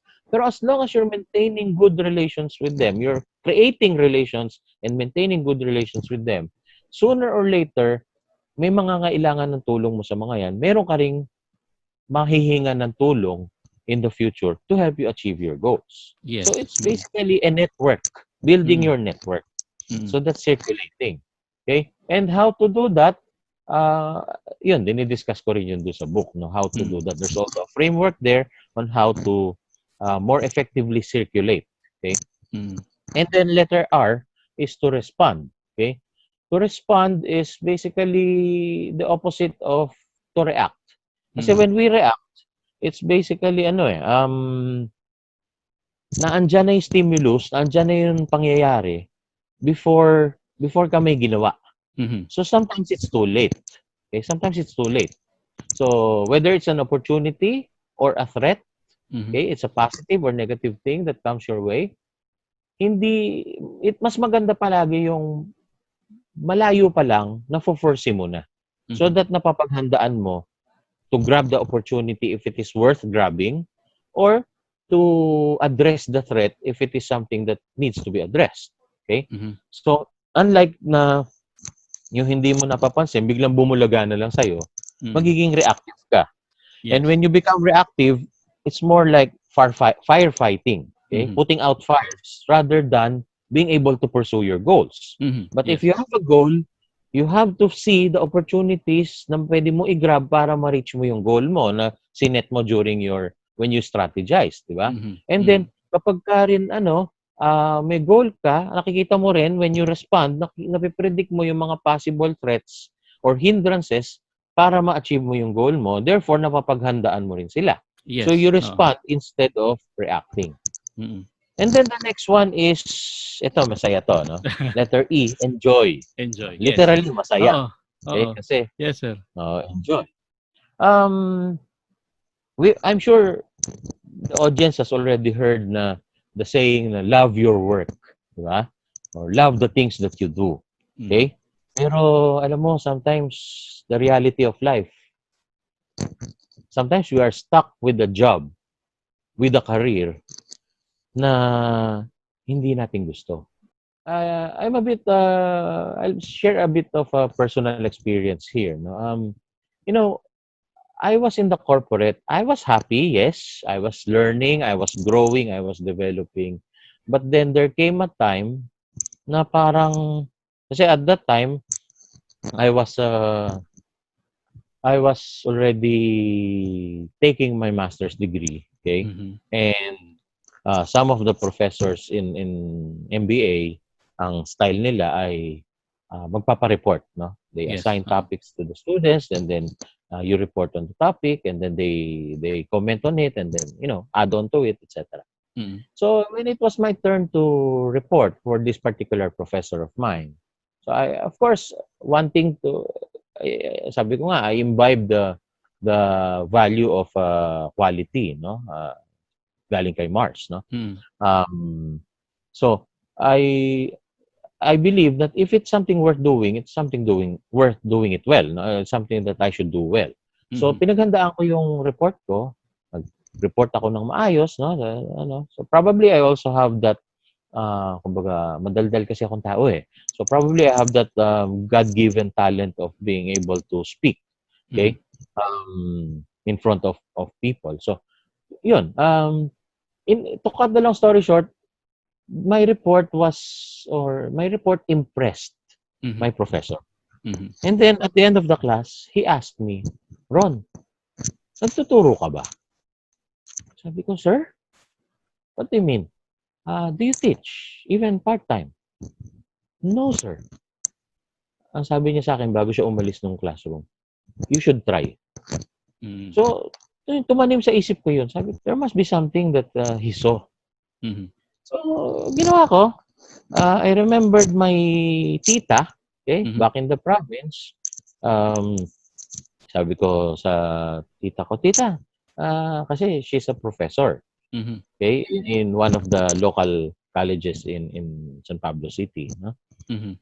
Sabi ko, "Tita, gusto kong subukan mag-part-time magturo. Total, I was in sales back then. I was with Mars, no?" Mhm. So, sabi ko, kasi total dito naman ako assigned during the time. I was assigned in South Luzon. Mhm. So, if evening yung classes, for example, evening classes, I Mhm. could be in San Pablo City for probably once a week. Ano lang naman, na-try lang. Isa hanggang dalawang subjects lang, Mhm. maximum. Sabi Mhm. ko, gusto ko lang i-try. So, inintroduce niya ako dun sa kanyang school. They asked me to submit my resume, the usual process. Yes. And to cut the long story short, they took me in as a part-time professor, although I taught there only for one semester, just to test the waters. Okay? Yes. So, na-enjoy ko siya. Na-enjoy ko siya. Tapos after that, when I graduated from my MBA, Mhm. okay? Hindi ko pa sinusulat yung book na yon, yung book na 'to, no? So, I graduated from my MBA, I ano, I was taken in by the dean of our graduate school. Mhm. Sabi niya, "Ron, total tuwing Sabado lang naman ang klase sa graduate school. Magturo ka ng isang subject siguro sa graduate school. Perhaps marketing, may line, ano?" So sige, I taught in the graduate school where I studied my MBA test. Tapos sabi ko parang mas na-enjoy ko magturo na kaysa Oo, yun pala, yun na. mag-corporate. Sabi ko parang may iba na akong pakiramdam, no? And then I was also realizing, no, that siguro kaya ko rin na-enjoy deep inside, naisip ko, pag nagtuturo ako, yung impact ng ginagawa ko, the significance of what I'm doing could Mhm. probably make a chain reaction. Mhm. Yung magiging estudyante ko, yung natututunan ng estudyante ko, when they graduate or when they apply it in their work, when they apply it wherever they go, it would have a bigger impact to society, to the world. Yes. Rather than me doing it myself, doing it for a company, yes, may impact din yon. to the customers, to the stakeholders of the company. Pero yung ripple effect niya, the Yes. ripple when you drop a drop of water in a bucket of Mm. water, Mhm. a single drop would create ripples. So yung ripple effect ng teaching as compared to corporate work, parang sabi ko, parang mas malaki yung long-term ripple effect ng Yes. teaching. So parang Mm. nandun na yung ano eh. So it took me quite some time. No? Pinag-isipan ko kasi ang laking adjustment. Of course, especially the income would be different. Okay? Mhm. Iba pa rin ang corporate, di ba? Pero Mm. syempre, if you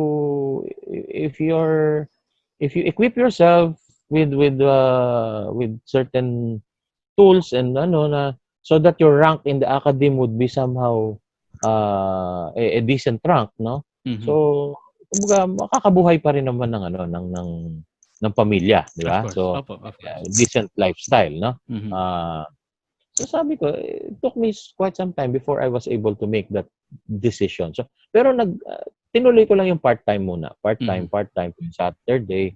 And then eventually, yun, that transitioned into my going into the academe Mhm. full-time. And then corporate, as an employee, iniwan ko na. Mhm. Once in a while, may projects that come here and there on a, consultancy basis or something, project basis, tinatanggap-tanggap ko. Okay? Mhm. So, yun. And basically, I went for something that I enjoyed in Mhm. relation to letter E of the secret. Letter E. I went for Yes. something that I really enjoyed because I had the opportunity to do it. And I Mhm. deliberately did it. Okay? Mhm. Because sabi ko, ito yung gusto ko. I enjoy this because I know this will make a significant impact on society, to others. Sabi ko nga, AdviServant, di ba? Advisor of people and organizations. So, yun. Pero, I could understand if somebody in the audience would probably think na, paano naman kami? Na tipong, we're stuck with this job. Hindi kami pwede mag-resign kasi anong papakain namin sa pamilya namin, di ba? Mhm. Yes. Opportunities nowadays, ang hirap maghanap ng trabaho. So, hindi ka basta-basta makapili ng Mhm. trabaho na gusto mo. Di Mhm. ba? Sometimes, yan yung opportunity eh. Yes. So, in the book, I discussed there how to teach yourself to enjoy what you're doing. Okay? Meron Yes. proseso doon. Okay? There's something there that would help the readers on how, if you, okay, kung talaga na-enjoy mo yung ginagawa mo or you have the opportunity to choose a job, a career, or an Mhm. endeavor that you will enjoy. Pero kung hindi, how to learn to enjoy what you are doing. That's also being taught in the book. Mhm. And the last one, of course, what do you call this? This may be, kumbaga, I know the audience is varied, no? We have a diverse audience, Mhm. although a lot of them are probably interested in sales. But, of course, in terms of beliefs, it's varied, it's diverse, and I respect that. But Yes. this last part of the secret formula is something that would probably be for the believers, Yes. okay? Mm. For those who do not believe in the same way that the book talks about it, then of course I respect that. They have their Mhm. own, they have their own opinion, they have their own beliefs. But I'm just going to share this. Mhm. The last Yes. one is letter T, theocratize. Theocratize. Yes. Theocratize. Theo is a foreign word, Greek if I'm not mistaken, no? Word for God. Yes. Kratos, di ba? We have democracy. Demo is people, Kratos is rule of the Yes. people. Mhm. Okay? So here, Theo and Kratos. Kratos is rule, so rule of God. Mhm. Okay? So theocratize, actually there's Theocratize. no such word. There's no such word in the dictionary as theocratize. I Opo. invented that word for the purpose of this book. Okay? Yes. So inimbento ko lang yung salitang yon just to drive home the point. No? Yes. Theocratize is to make God rule your life. Okay? Mhm. By how? How do you, aligning your plan, di ba? Strategize tayo kanina. Yes. Pero make sure that your plan ultimately is aligned with God's plan. Yes. Now, again, how? Ayan, dyan naman magkakaiba-iba na. Mhm. Depende on yung belief mo. Mhm. Ano ba yung belief mo? How do you know God's plan for your life? Diba? So, for those who are believing in the Bible, then the Bible can help them align their personal plans with God's plan. Mhm. Okay? For those who believe in other holy books Mhm. aside from the Bible, no, iba yung kanilang faith, then perhaps that could help them also, or perhaps their spiritual mentors could help them also align Mhm. their personal plans with God's plan, Mhm. in whatever the name of their God they're used to call, no, their God, no. So magkakaiba Mhm. tayo ng paniniwala, eh. Mhm. Or for those who are atheists, or similar to that, no, or atheists, agnostics, or whatever, no, yung Mhm. mga medyo merong ganung paniniwala, Mhm. then this last part of the secret formula may not be exactly for them. Mhm. So Got it. they're welcome to accept it, Mhm. and they're welcome to not accept it or not to practice it. It's okay. Wala namang Mhm. problema. So it's up to them. It's their decision whether to use the last secret or not. Mhm. So that's basically the secret formula. And as I mentioned, there are three levels of achievers, as I mentioned in the book. Mhm. If one becomes an achiever, there are three levels. First level is to become an achiever for yourself. Mhm. Okay, meaning to say the beneficiary is yourself, for your own good, for your own benefit, for your own uh, livelihood or whatever. That's fine, Mhm. because we're designed that way. We are human beings. We look after ourselves. That's fine. But of course, if you are able to transcend that, go to the Mhm. next level of becoming an achiever, it would be better. Mhm. The second level of being an achiever is to become an achiever for the purpose of helping others. Mhm. Yes. But of course, in the process of helping others, you're also helping yourself, because Mhm. you cannot help others without helping yourself first. So dalawa na yung natatarget mo doon. Nakakatulong ka sa iba, na nagiging achiever ka rin for yourself also. And the third level, again, this may be open or be accepted by some and not accepted by some, but the third level of achiever is becoming an achiever for the glory of God. Okay? Exactly. Yes. So, um, para ma-glorify mo yung maibalik mo sa kanya, makita ng tao na, oh, this is how God is helping you, this is how God's grace is providing for you. Mhm. That's why you became an achiever. So, doing it to uplift the honor and glory of God, no? But in the process also, of course, hindi mo maiaalis na in the process talagang may matutulungan ka ring ibang tao. So the Mhm. second level na-achieve mo rin. And then, of course, in the process, you yourself, you'll be also benefiting from becoming the third level achiever. So, I'm encouraging everybody Mhm. not just to become a first level achiever, but to become a second or even third level achiever. And how? By following the secret formula Yes. of achievers. And Mhm. but that's the roadmap. That's the framework. Those are the frameworks that I have learned and I'm sharing through the book. Okay, Mhm. to other people on how to strive to become an achiever. Okay, so yun, basically. Yes. Mm. Prof, I really do love your book, The Secret Formula of Achievers. And I believe marami sa mga listeners na gustong kumuha ng book na ito, no? And sir, Prof, would you please invite them how they can have how they can get the book? Okay, sige. The book is available through the Facebook page. So online na tayo, no? Yes. Actually, since it was written, I did not really put it through the traditional distribution channels. Mhm. Before, I was distributing it during the seminars that I conducted. Mhm. I've gone around before, to different venues, to different audience groups, no? Conducting seminars about the book, and in the process, the book is also made available Mhm. through the seminar. They could buy it there.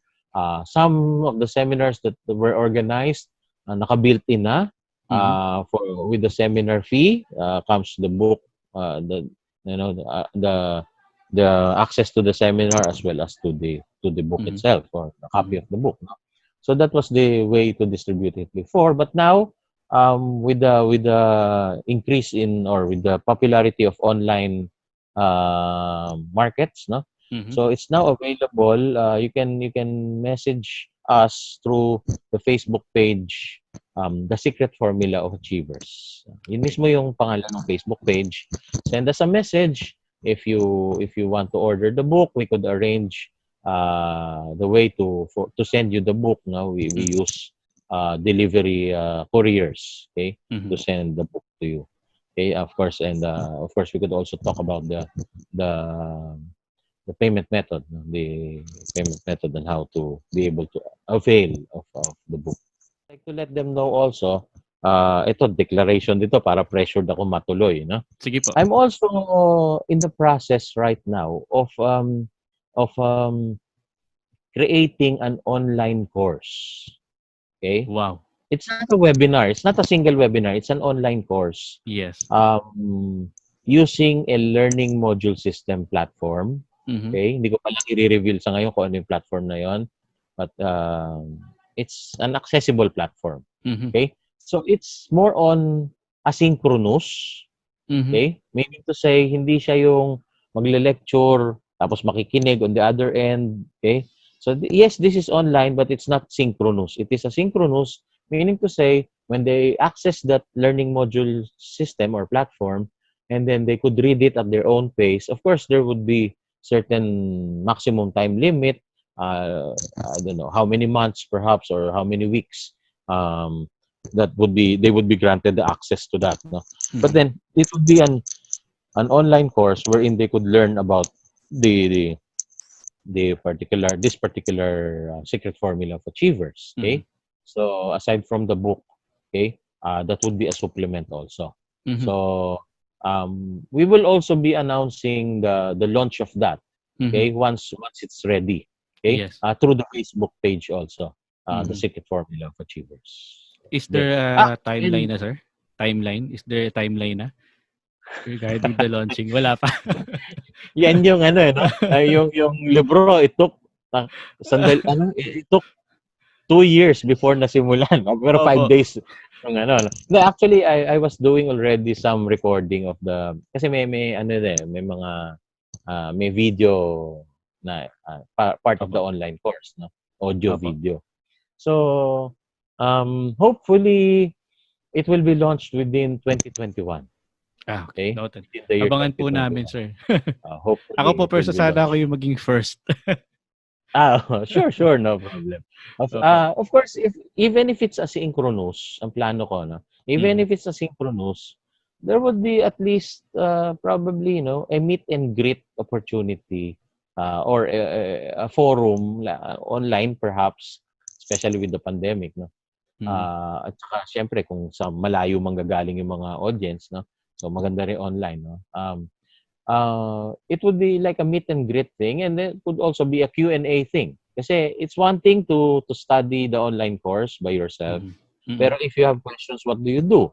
Yes, you could always they could always send a message to our communication channels, but then I plan to provide, no, for every participant in the online course at least one opportunity, one session, at least one session perhaps, to be able to interact like this, no, Mhm. online through video conferencing platforms, Opo. to be able to ask directly to me their questions or clarifications if they have some things to ask about the book.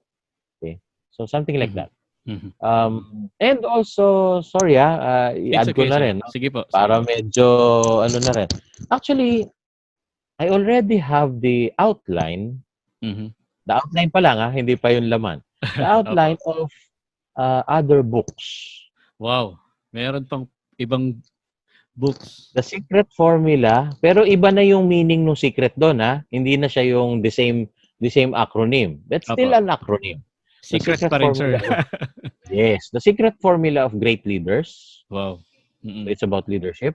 The Mhm. secret formula of creativity, Mhm. how to harness your creativity, and the secret formula of happiness. Wow. So, yung Mhm. tatlong yun ang naka-line up. Meron ng outline, Mhm. meron ng ano yung mga ano ng bawat chapter, Mhm. pero yung mismong body hindi ko pa nalilipat from my mind to the laptop. To the laptop. Sir, So yun sana yung hindi medyo abutin ng 2 years. Sabi gano'n eh. No? oo. Sana mahanap ko kagad yung 5 days. Yung Opo, tigpa sana, five sana. days ng tatlo, no? Opo, Oo, opo. ayun. Sir, baka meron po kayong gustong i-promote, I believe. Kasi one thing na your current sir, connected with is the registered marketing professional. For the marketing students out there or marketing practitioner, Sir Ron, please share po yung how to become a Yes, registered yes. marketing professional. Okay, sige. So, there is an existing certification exam for entry level and entry level up to the mid-level professionals or practitioners of marketing. Mhm. So that means, what do you mean by entry level and mid-level? Those who are graduating students of Mhm. marketing, Mhm. marketing majors, or even other business courses like entrep, or may ibang school na walang major, BSBA lang, di ba? Business Administration, or Mhm. sometimes um sabagay wala na, phase out na yung dati, management, ano. So Management. pero Opo.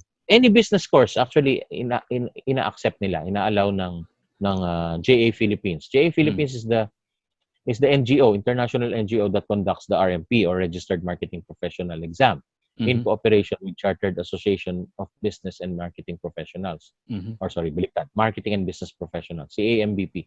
Now, ako, on my part, I have this MarkMav. Mhm. MarkMav stands for Marketing Mavericks. Mhm. Marketing Mavericks RMP review. So it's Yes. basically a review center, um, and it's conducting or helping prepare the aspirants, RMP aspirants, to take the exam. Okay, Mhm. the exam is conducted once every year, usually every November, but for the current time, medyo na postpone because of the pandemic. Mhm. The Instead of November, they would be conducting the exam on March. Okay, in March of 2021. So March 13 to be exact. That's Yes. the scheduled date. Now I heard it's gonna be online because of Mhm. the health protocols. No? Protocols. Um, so medyo ginawa nilang online. Unlike before, there's a venue for it. Mhm. Usually in NCR, it's in Makati, but Mhm. sometimes they have provincial venues. No? Opo. But for this coming season, it's gonna be online daw. No? So anyway, I have this Mark Mav. It has already produced. No, again, it's also the first accredited RMP reviewer, Mhm. accredited by Noted. JA Philippines. Noted, Okay, sir. Yes. because I happen to be at the same place at the right place at the same time.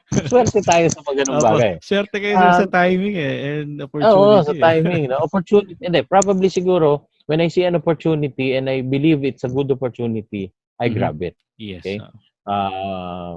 Ngayon siguro kung may nakalampas sa'king opportunity, hindi Mhm. ko na lang alam, 'di ba? Kasi nakalampas nga siya. So Mhm. anyway, so kasi yung the executive director of JA Philippines used to be a colleague of mine, co-professor of mine Mhm. in your school. Yes. De Las Alas Marinas. Yes, yes. Okay, that's Sir Krishna. No? Sir Krishna Krishna. Shout Alejandro. out po kay Sir Krishna. Hi, Sir Krishna. So, anyway, yun. So, I happened to learn about it. And then, JA also needed accredit reviewers because in order to encourage the examinees to avail. Okay, Mhm. so para pag nagtanong, paano kami magre-review? Meron sila accredited reviewer. So I was one of, well, actually I was the first because Mhm. for the first run of RMP, I was already there conducting the review. Okay, so and for through those years that I've been conducting the review, Mark Mav has been conducting the review. Um, Mark Mav has produced 16 to date, no, until Mhm. now, 16 Yes. top notchers Mhm. within the top 10. Okay, 16. I think two of them were in top 1. for separate Wow, years, of ang course. galing. So 16 top notchers and many passers already. Mhm, Okay. So that's what MarkMov does. It's basically an advocacy. It's a review center, but it's an advocacy. Before the pandemic, we had the face-to-face sessions, but now we have online sessions, purely online sessions. Okay. mhm. But perhaps when things go back to normal, we'll go back to having face-to-face, but we'll Mhm, still also have the online. Because even before, they always had options to go face-to-face and to go online. But of course, with the ones who avail of the face-to-face sessions, automatically meron na rin silang kasamang online as mhm. a supplementary. Ngayon, yung Yes. iba na medyo talagang malayo, hindi makapunta sa venue, or perhaps wala talagang time, okay, for the face-to-face, then yun yung talagang nag-choose na lang ng pure online. But Yes. doesn't mean that they have lesser chances of passing. In fact, 60% of MarkMov's passers came from the face-to-face reviewees, Hmm, and yung hybrid, no, hybrid face-to-face and online, and mhm. 40%, so hindi malayo yung agwat. Yes, 40% came from the pure online, mhm, okay, reviewees. mhm, So yeah, so if they are aspiring marketing practitioners, they want additional credentials. mhm. They are at the entry level, graduating marketing students, graduating business students, or perhaps in the early years of their career, okay, Yes. around Mhm, within the 10 years of their career, mhm, they can still take the exam, even beyond that nga eh. Siguro mhm, ang mga hindi na lang masyadong interesado dito yung mga ano na, yung vice president level na, CEO level na, 'di ba? mhm, Kasi they've already reached that part na perhaps their experience could already be credentials for enough credentials for them. They mhm, don't need this certification anymore to tell mhm, to prove that they have the skills. mhm. But for those Yes. who are still in the process of proving themselves, this would help you build your armory, or in other Yes. words, in marketing terms, build your brand equity. Okay, Yes. build your brand equity to as a marketing practitioner. Okay, Yes. so I encourage you guys to take the RMP exam. Um, and then if ever you're going to take the RMP exam, you need help, you review with us. Dare to Yes. aspire, review with us. Marketing Mavericks RMP review. You Mhm, can reach us by sending us a message through our Facebook page. Our Facebook page is MarkMav, MarkMav. mhm, Okay, MarkMav dash space Marketing Mavericks RMP review. Or if you mhm. just search in Facebook Mark Mav or Marketing Mavericks, I'm sure it will appear there. Okay? Our Yes. logo is the blue and green, yung medyo parang nagsaswirl na ganon. Okay? Yes. Um, and it says there Mark Mav. Okay? Okay. So you won't miss it if you search in Facebook, or search it in among the Facebook pages in Facebook. Mhm. Okay? Copy that, So sir. hope to see you guys there, those aspiring marketing professionals. Okay. And it's also worth to mention on the sir once they pass the exam, on the last part of their name they could put RMP, 'di ba po? Yes, yes. Yes, yun. Okay. Yes. For example, if you when you take the exam, Dennis, you will Oo. be Denison Hilbero, RMP. RMP, Okay? yon. Very power, yun Yes. ang pinaka-powerful dun, eh. Yan ang bigat doon. Opo. Sir, before I ask the last question, sir, I wanna really thank you, sir, sobra. Parang nag-flashback sa akin yung college days na ako yung student, kayo yung prof. And at this very moment, again, I'm very inspired. Na-inspired din ako ulit. Mm. Yeah. Thank you also for having me here. Mm-hmm. Okay, it's an honor for me to be a guest in your podcast. Okay, and actually, I'm very proud of you that you have your own podcast now. Okay, Thank you, sir. so who among my students have their own podcast? Not everybody. Okay, there are several I know, but you're one of them, and I'm very proud of you for taking the courage and having that that push, no, that motivation to really share what you know, share what you have learned, and be an Mm-hmm. instrument to no to help others through your podcast. Okay, and Thank of you, course sir. in a fun and entertaining way. So Thank you, I sir. enjoyed this participating in your episode today. Thank you again for having me, and congratulations for having this Yes. growing podcast of yours. And I wish more success and more achievement for Yes. your podcast. Not just success, but more achievement for your podcast, Hmm. and to you, to your career also, and to your personal life. Good Thank luck you, sir. and more power. Thank you po. So, sir, for the last question, there are listeners of this podcast na, somehow wanted to venture in sales kasi. And these people, they want, before they test the waters of selling or before they ride the boat or swim, the world of sales and entrepreneurship, especially this pandemic, sir, ano po yung pinaka-best advice nyo to them? Okay. Um, of course, you wouldn't know whether you can make it or not if you don't try. Mm-hmm. That's given, no? So my advice to them is to try it. But of course, I understand they come from different situations. They come from different contexts. So some of them are having the fears, are having the hesitation. Why? Because they don't want to leave their comfortable jobs, their stable jobs in exchange for, let's say, the more challenging entrepreneurial businesses that they wish to pursue. Okay? Kasi siyempre there are risks eh. There are uncertainties, no? Mm-hmm. Hindi mo paano pag hindi lumipad yung negosyo, di ba? Or paano kung hindi ako makabenta if you're venturing into sales. Buti ng buti kung yung sales na pupuntahan mo is merong basic salary plus commissions or Commissions. incentives. So pagka wala kang benta, meron ka pa rin basic salary. Buhay ka pa rin, di ba? Pero paano kung yung sales na gusto mong pasukin would be the likes of, let's say, real estate, life insurance, na there's no basic salary. If ever, baka merong allowance, pero still, no? Pag wala kang benta, gutom eh, di ba? Mm-hmm. So probably that's the hesitation on their part. So, sa akin depende sa kanila eh. Okay? One, if their situation is they have a they have a fallback income. Mm-hmm. For example, they already have investments, for example, passive income on the side. Okay, Opo. meron na sila kumikitang passive income. Ngayon, they just want to pursue their passion in sales or to passion of putting up their own business. I would suggest na if you think that your passive income, that your fallback income would suffice during the first few months, that you're still in your learning curve, Mm-hmm. okay? You're still in the process of learning the ropes in selling or perhaps in entrepreneurship.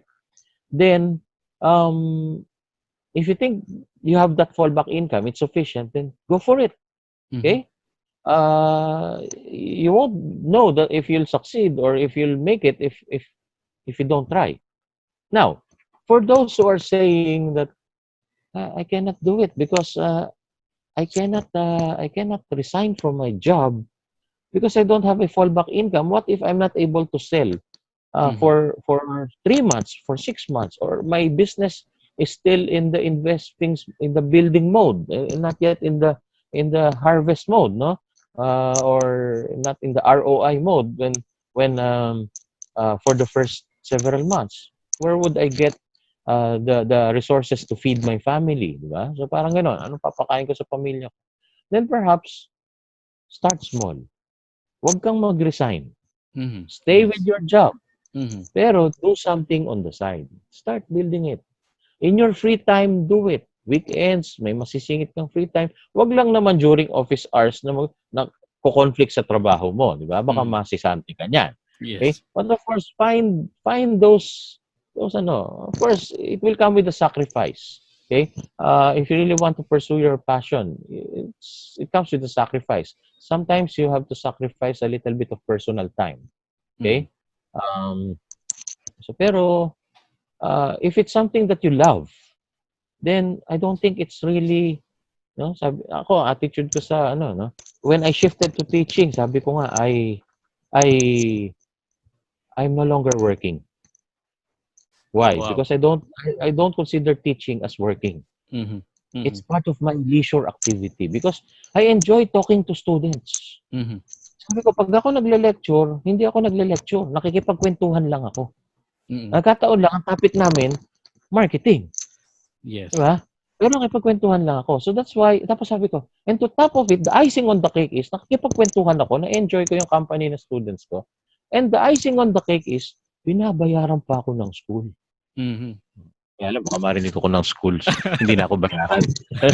Kidding aside, no? Pero Opo. alam mo yun, I'm enjoying what I'm doing and I'm earning from it. Mhm. Okay? So, if you really want to pursue your passion, whether that's in entrepreneurship or in selling or whatever, and you think you're gonna enjoy it and you're gonna earn from it, then sige, unti-untiin mo. Huwag ka munang mag-resign. Hindi mo pa kayang bitawan yung trabaho mo. You need uh, to keep the income. Then Mhm. huwag ka mag-resign. But you have to work on your dream on the side muna. Now, as your dream goes bigger, then you can perhaps think of resigning. When would be the right time to leave your corporate job and shift to this particular endeavor, whether Mhm. it's selling or entrepreneurship or no. But basically, they're almost the same. If you go for a selling job that doesn't have a basic salary, you're like an entrepreneur na rin eh. Diba? And when you're Yes. an entrepreneur, you cannot be an entrepreneur without knowing how to sell. Mhm. Yes. Diba? Kasi you Opo. cannot, hindi pwede naman sa simula, you hire someone to sell for you eh. You still would sell. Okay? You still to do some selling yourself. So, those two go hand in hand. So kumbaga, transition mo lang. Okay? Opo. If you're not yet ready to jump, so, yung una, you jump right into it. Kung meron kang fallback, kung meron kang passive income na sufficient. Kung Mhm. wala naman, transition mo. Okay? Mhm. Unti-unti, simulan mo yung negosyo mo on the side. Pag lumalaki na, pag tingin mo, it's time to leave the stable corporate job, then lipat ka na doon sa negosyong tinayo mo. Okay? Mhm. So, those could be the ways on how to do it. That's my advice to those na nag-hesitate pa. But of Mhm. course, okay, huwag mong gagawin kung wala kang plano. Planuhin mo muna yung negosyo mo. Yes. You learn, you have to plan, come up with your business plan Mhm. or come up with your strategies or those things. And of course, learn and apply the secret formula of Yes. achiever. Yes. Once again, that is Professor Ron Untivero. I hope you got the last part of his message. Ha?